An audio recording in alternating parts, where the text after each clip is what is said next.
Good evening, very good evening बच्चों। कैसे हैं आप सब? उम्मीद करता हूँ अच्छे होंगे। टाइम हो गया 7 बजे। 7 बजे लाइव होता है केमिस्ट्री का डेली। स्टार्टिंग होती है एक्सपेरिमेंट से, लेकिन आज एक्सपेरिमेंट से नहीं, आज बातों से स्टार्टिंग होगी। एक सीक्वेंस चला हुआ है, सिलसिला है हमारा लास्ट ईयर के पेपर को सॉल्व कराने का। तो आज 2017 का चौथा दिन है, यानी कि आज मैं जितने भी 45 क्वेश्चन थे वो हमारे कंप्लीट हो जाएंगे। इससे पहले 2020, 2019 और उसके बाद 2018, 2017 ये चल रहा है। तीनों लाइव में 3:15 पर बायोलॉजी होता है, 4:15 पर फिजिक्स होता है और ये 7 बजे केमिस्ट्री का टाइम होता है। जल्दी से लाइक करो, शेयर करो और अगर पहली बार वीडियो देख रहे हैं तो प्लीज़ सब्सक्राइब भी कर लीजिए, क्योंकि मैं अब स्टार्ट कराने वाला हूँ 2017 के जो क्वेश्चन बचे हुए हैं वो। तो एक बार प्रोमो हो जाए उसके बाद फिर हम स्टार्ट करते हैं।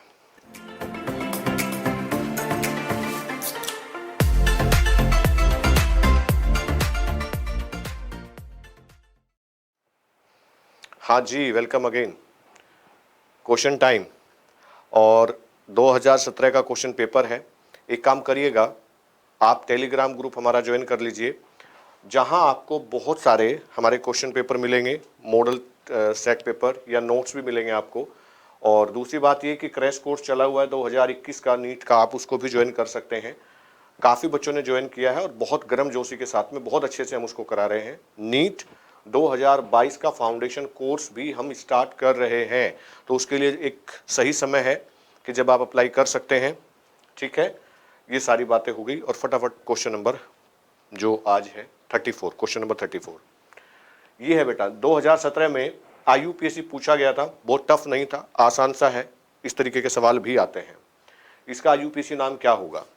आपसे पहले मैं बता देता हूँ। मेरे साथ बच्चे जुड़ते जा रहे हैं, बहुत अच्छा है। आप सबको गुड इवनिंग, सबको नमस्ते, सत श्री अकाल, अस्सलाम वालेकुम। जो भी आप पर ठीक बैठता है उसी को समझ लीजिए। आप वीडियो को शेयर किया करो। ये है बेटा, क्या नाम होगा इसका? अगर इधर से काउंटिंग करें, देखिए एल्डिहाइड, अगर क्या इधर से करनी पड़ेगी, मजबूरी है हमारी। 1 2 3 4 5 एंड 6, तो 6 कार्बन है, हेक्स है, 4 पर इन है। देखिए हेक्स है, 4 पर इन है और कहाँ है भाई? 2 तो नहीं होगा, 2 इन भी नहीं होगा, ये तो अपने आप ही सेट हो गया यार। 3 कीटो और 2 पर है बेटा, ये देखिए मिथाइल लगा हुआ है साइड चेन में, 2 मिथाइल, हेक्स 4 इन और 1 अल या इन अल, ऐसे भी बोल सकते हो।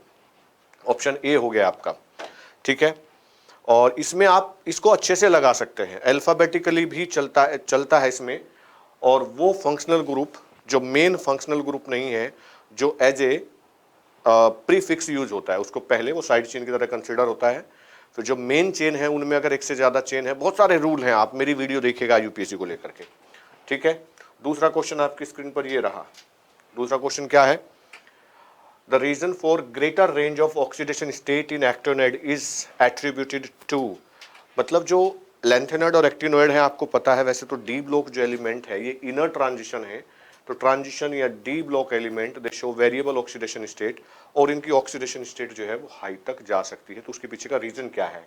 जब आप इनका लास्ट इलेक्ट्रॉनिक कॉन्फ़िगरेशन लिखेंगे तो आप देखेंगे कि इसमें 7s भर गया, उसके बाद इलेक्ट्रॉन डी और एफ है ना, इन तीनों में डिस्ट्रीब्यूटेड होते हैं। तो पहले वाला नहीं है कि रेडियोएक्टिव इन नेचर है, इसकी वजह से उनकी हाई है ऑक्सीडेशन स्टेट, नहीं, ये रेडियो एक्टिव है, इनका डिसइंटीग्रेशन होता रहता है, ये बात सच है, लेकिन ये इसका रीजन नहीं है।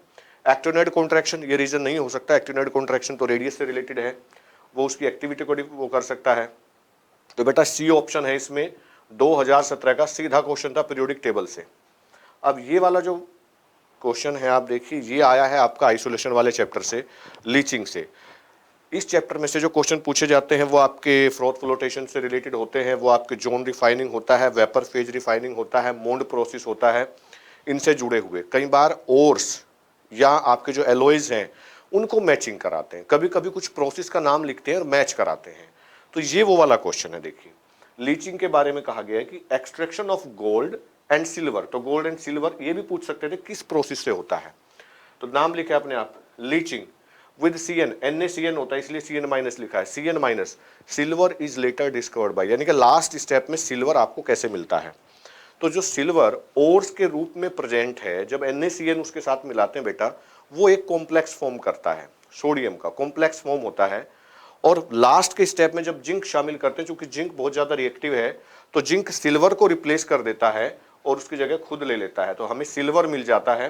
तो क्या प्रोसेस मैंने अभी बताया, डिस्प्लेसमेंट विद जिंक, वो उधर चला गया, यहां होना चाहिए डिस्प्लेसमेंट विद जिंक, ये रीजन है।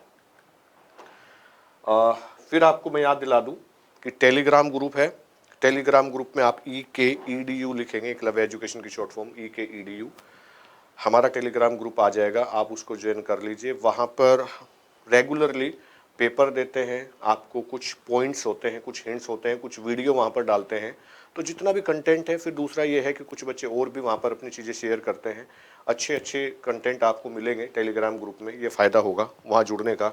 लेटेस्ट इन्फॉर्मेशन भी मिलेगी, और नीट का फॉर्म आने वाला है, उसके बारे में भी जो जो इन्फॉर्मेशन होंगी वो वहाँ से आपको मिलती रहेंगी।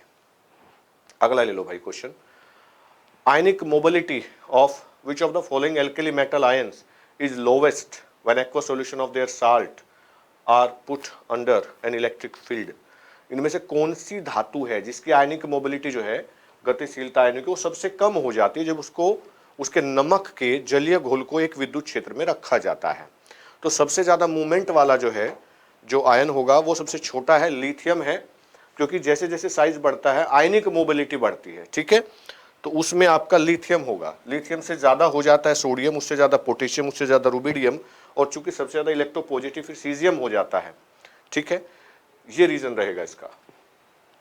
नेक्स्ट भाई, इनमें से कौन है जो ताप पर निर्भर करता है? कितना सिंपल सा क्वेश्चन, 11th क्लास का पहला चैप्टर, और उसमें डायरेक्ट क्वेश्चन आपने पढ़ा होगा that molality does not change with temperature, इसीलिए मोलैलिटी को प्रीफर्ड किया जाता है, मोलैरिटी को नहीं। तो मोलैलिटी, इन्होंने कहा कौन निर्भर करता है, तो मोलैरिटी चेंज विद टेम्परेचर है ना, मोलैलिटी डज नॉट।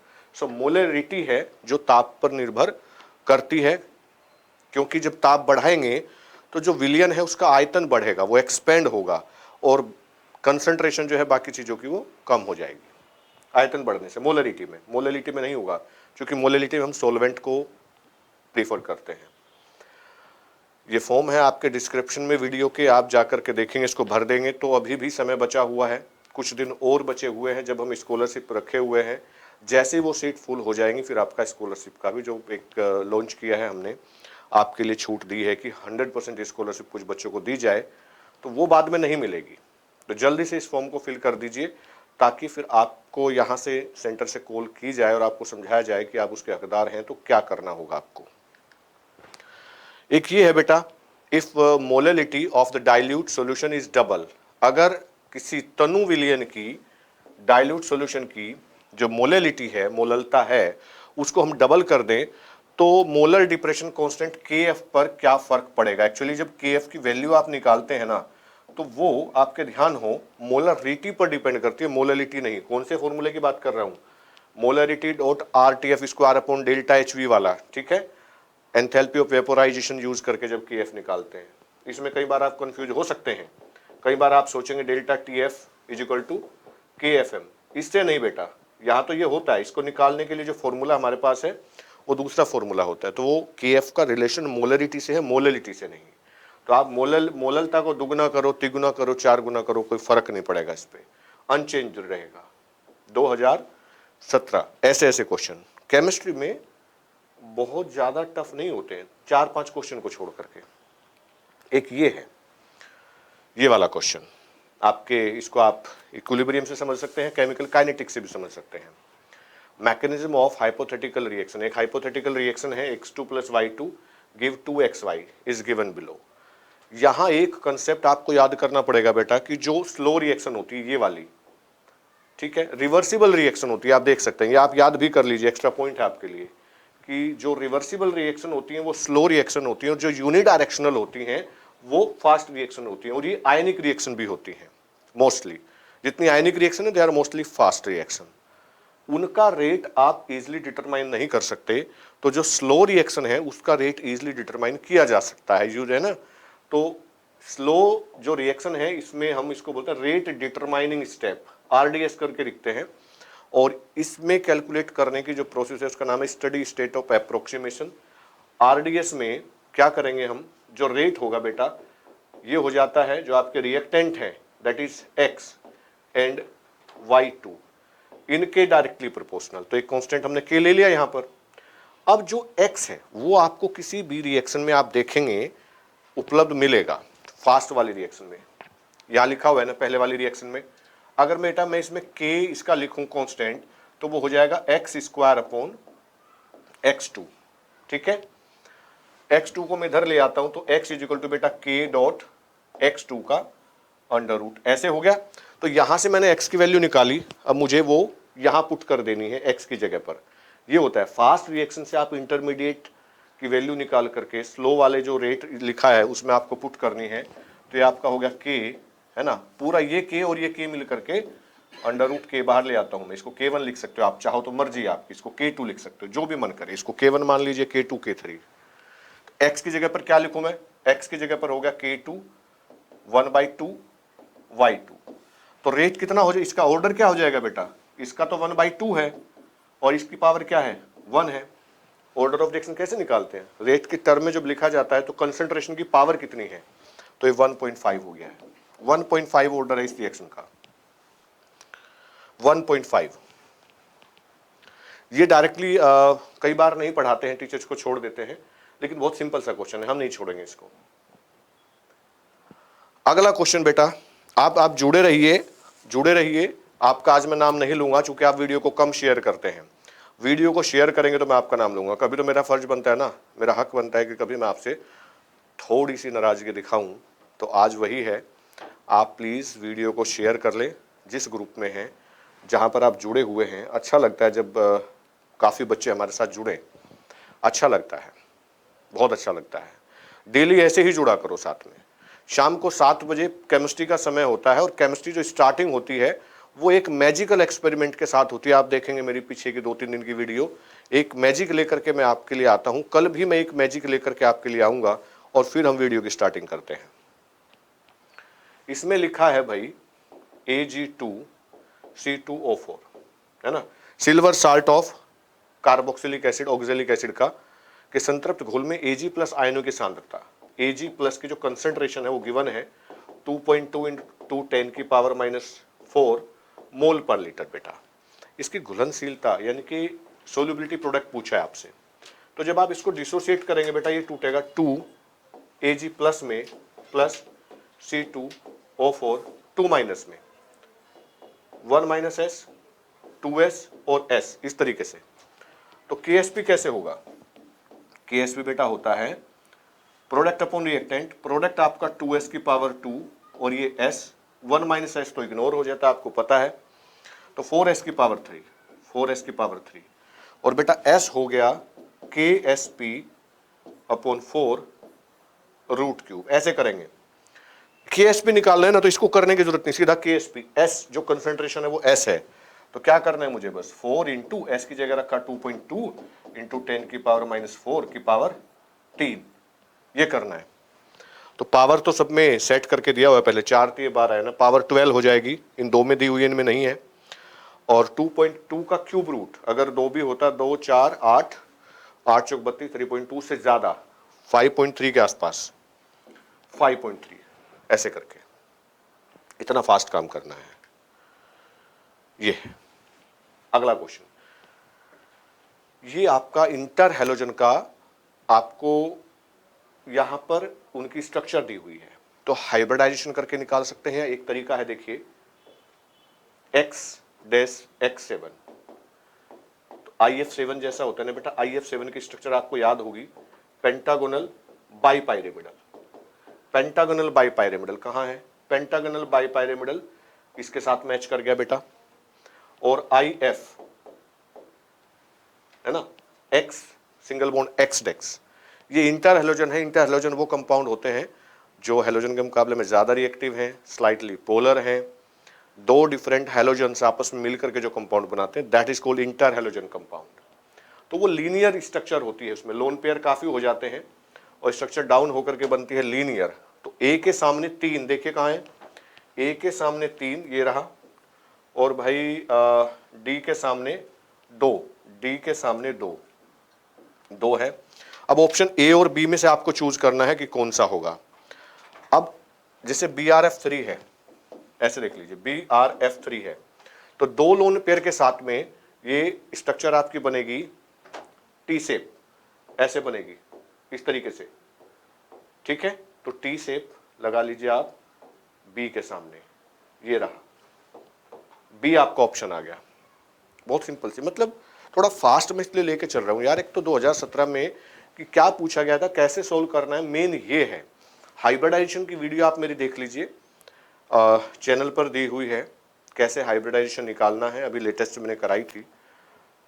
CO2 है, CH4 है, sp3 होता है, SF6 है, sp3d2 होता है, PCl5 है, sp3d होता है, और उनके साथ में मैच करना है। वैसा ही क्वेश्चन था ये, बड़ा सिंपल सा। IF7 जरूर याद रखना, क्योंकि एक अकेला है बेचारा, ये अकेला IF7 जो पेंटागनल बाइपैरामिडल देता है, और कोई आसान सा कंपाउंड नहीं है जो पेंटागनल बाइपैरामिडल दे। इसका हाइब्रिडाइजेशन sp3 बेटा D3 आता है, ठीक है।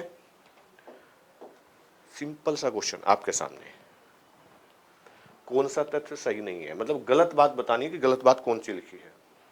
उत्प्रेरक अभिक्रिया को शुरू नहीं करता, बात ठीक है। जो कैटलिस्ट है वो स्टार्ट नहीं करता है, that change the rate of reaction, वो करता है। तो ये तो बात इसने ठीक कही है, ये गलत नहीं हो सकती, हमें तो गलत वाला ढूंढना है। दूसरे में क्या लिखा है, उत्प्रेरक की उपस्थिति में साम्य स्थिरांक का मान बदलता है, ये बात गलत लिखी है इसने।